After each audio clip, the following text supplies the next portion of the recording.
नमस्कार, आप देख रहे हैं जन संवाद 24x7। लाल किला में प्रतिदिन नई उत्साह के साथ लवकुश रामलीला कमेटी द्वारा किया जा रहा भव्य रामलीला का मंचन एआई तकनीक से, काला कानून द्वारा उनके अभिनय से और अन्य तकनीकियों से रामलीला में प्रतिदिन नई उमंग देखी जा रही है, नई तरंग देखी जा रही है। आयोजन समिति द्वारा कार्यक्रम की प्रतिदिन नई रूपरेखा तय की जाती है। उसी के आधार पर रामलीला का मंचन होता है।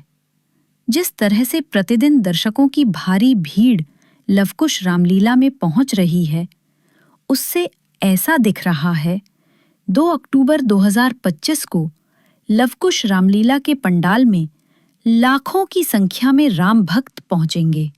जिस तरह से रामलीला कमेटी द्वारा भव्य रामलीला का मंचन कराया जा रहा है, उसे दर्शकों में भी भारी उत्साह है। मुख्य अतिथि के रूप में दिल्ली के जनप्रतिनिधि, समाज सेवी और अन्य लोग अपनी उपस्थिति दर्ज कर रहे हैं। मध्य दिल्ली के लाल किला मैदान में आयोजित होने वाली विश्व प्रसिद्ध लवकुश रामलीला में छठे दिन सुतीक्षण प्रसंग, अगस्त्य मुनि से भेंट, पंचवटी, शूर्पणखा के नाक कान भेदन, सीता का अग्नि प्रवेश, खरदूषण वध, सीता हरण, जटायु मोक्ष का मंचन किया गया। वहीं रामलीला देखने के लिए कई वरिष्ठ अतिथि भी मौजूद रहे। समिति के अध्यक्ष अर्जुन कुमार से हमारे रिपोर्टर मोहित कुमार ने की खास बातचीत, जिसमें दशहरे पर कौन हो सकते हैं मुख्य अतिथि पर क्या कहा अर्जुन कुमार ने, आप भी सुनिए। वहीं भारत सरकार की राज्य मंत्री नीमूबेन जयंती भाई बांभणिया उपभोक्ता कार्य, खाद्य, जैसा कि लवकुश रामलीला कमेटी द्वारा ये 99वां रामलीला आयोजन किया जा रहा है। अगले वर्ष ये 100 साल पूरे होने वाले हैं। अर्जुन जी, क्या कहना चाहेंगे कि अगले साल अपने वर्ष हो गए? लवकुश रामलीला कमेटी लाल किला मैदान हर साल फिल्मी मीडिया के कलाकारों के साथ नई नई चीज़ें, नए नए प्रसंग लवकुश रामलीला कमेटी के अंदर दिखाते हैं। लवकुश रामलीला कमेटी की एक खास बात है कि दर्शक जब इन फिल्मी कलाकारों के यहाँ पर रोल देखता है तो उसका मन करता है कि बार बार मैं इस प्रोग्राम की लीला को देखूँ। और इस बार भी हमने जो अपने जितने भी निमंत्रण पत्र हैं वो हमने ऑपरेशन सिंदूर को समर्पित किए हैं। तीनों निमंत्रण पत्रों पर जल, थल, वायु सेना के चित्र जो है वो शौर्य को दिखा रहे हैं। और हम चाहते हैं कि देश के अंदर भाईचारा हो, एकता हो। और इसके साथ साथ जो प्रभु राम का संदेश है कि सब धर्म की रक्षा करना, समाज को इकट्ठा करना, पशुओं से, पक्षियों से, वानरों से, सभी से जंगल के अंदर मित्रता करना, किसी के साथ भेदभाव नहीं करना और संस्कार देना। रामायण से हमें संस्कार मिलते हैं। हमारी भी यही प्रयास है कि हमारे आने वाली नौजवान पीढ़ी संस्कार मिल सके। इस बार दशहरे पे कौन से मुख्य अतिथि के रूप में रहने वाले? देखिए, देश के प्रधानमंत्री, राष्ट्रपति, गृह मंत्री, दिल्ली के लेफ्टिनेंट गवर्नर, दिल्ली के मुख्यमंत्री, विपक्ष के नेता, सभी को आमंत्रित किया गया।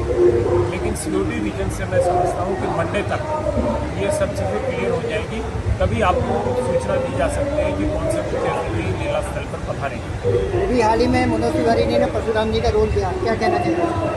देखिए, भगवान परशुराम का रोल बहुत ही दमदार रोल है, क्योंकि राजा जनक के दरबार के अंदर वो खड़े होते हैं और जब अपना वो परचम फहराते हैं तो उस वक्त जो है दर्शकों को लगता है कि शायद ये कोई ना कोई संहार ना कर दें। लेकिन उस वक्त के अंदर जब लक्ष्मण जी के उनको कटु शब्द लगते हैं तो राम जी उस सारे स्थिति को संभालते हैं और कहते हैं कि ये सेवक आपका ही हो सकता है जो ऐसा कर सकता है, और भगवान शिव के धनुष को भंग किया।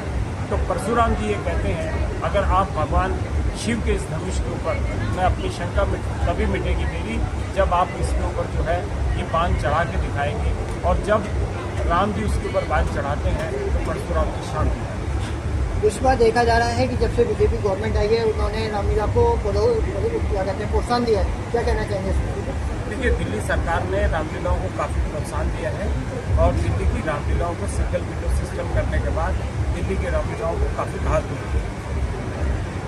क्या कहना चाहिए, क्योंकि 99 वर्ष आपके भी पूरे हो रहे हैं और 100 वर्ष में प्रवेश करने जा रहे हैं? देखिए, निश्चित रूप से जब कोई भी रामलीला कमेटी 100 वर्ष के अंदर आती है तो मन के अंदर एक खुशी होती है। अगले वर्ष के अंदर बहुत ही हर्षोल्लास के साथ, खुशी के साथ एक बड़े कार्यक्रम जो है लव कुश रामलीला कमेटी के अंदर देखने को मिलेंगे। आप देशवासियों को क्या संदेश देना चाहेंगे, क्योंकि आपने अपील भी करी थी कि बच्चों को ज़्यादा से ज़्यादा संख्या में आना चाहिए? देखिए, मैं तो सिर्फ देश के अंदर सभी भाइयों बहनों से कहूँगा कि हमें रामायण से बहुत कुछ सीखने को मिलता है। हम रामायण से अपने बच्चों के अंदर धार्मिक भावना और परिवार को जोड़ने की जो कला रामायण के अंदर है, मैं चाहूँगा कि सभी लोग रामायण देखें। रामायण को अगर वो पढ़ेंगे तो परिवारों के अंदर जो आज कलह है वो ख़त्म होगा और भाईचारा, प्रेम, प्यार, मोहब्बत और बढ़ेगा। मंचन कैसा लगा? मैं नवरात्रि का पावन अवसर पर सभी को बहुत बहुत शुभकामनाएं देती हूँ। मैं लवकुश रामलीला कमेटी को भी शुभकामनाएं देती हूँ। मैं सभी कलाकारों को बहुत बहुत हृदय से बधाई देती हूँ, जो वर्षों से अपनी सांस्कृतिक दीप कायम रखे हुए हैं। इस पावन पर्व की मैं शुभकामनाएं देती हूँ। नवरात्रि का पर्व भक्ति और शक्ति का पर्व है। मैं सभी देशवासियों को सुख, शांति और समृद्धि दे, ऐसी माँ आद्या शक्ति को प्रार्थना करती हूँ। अगली साल 100 साल हो जाएंगे इसको, अगले साल 100 साल हो जाएंगे लवकुश रामलीला को। लवकुश रामलीला समिति द्वारा भव्य और दिव्य आयोजन हुआ है। कमेटियों के सभी मेंबरों को बहुत बहुत शुभकामनाएं देती हूँ। ये वर्षों से हमारी सांस्कृतिक परंपरा, ये रामलीला द्वारा हमको मिलती है। हमारे बच्चों को ये प्रेरणा देते हैं।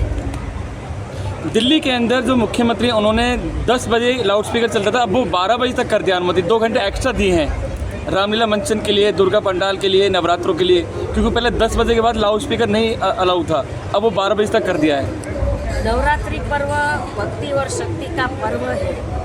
सभी की आस्था जुड़ी हुई है और रामलीला जो ये लवकुश रामलीला ये यहाँ भव्य और दिव्य होती है, तो सभी लोगों को माँ शक्ति दे, ऐसी शुभकामनाएं देते हैं।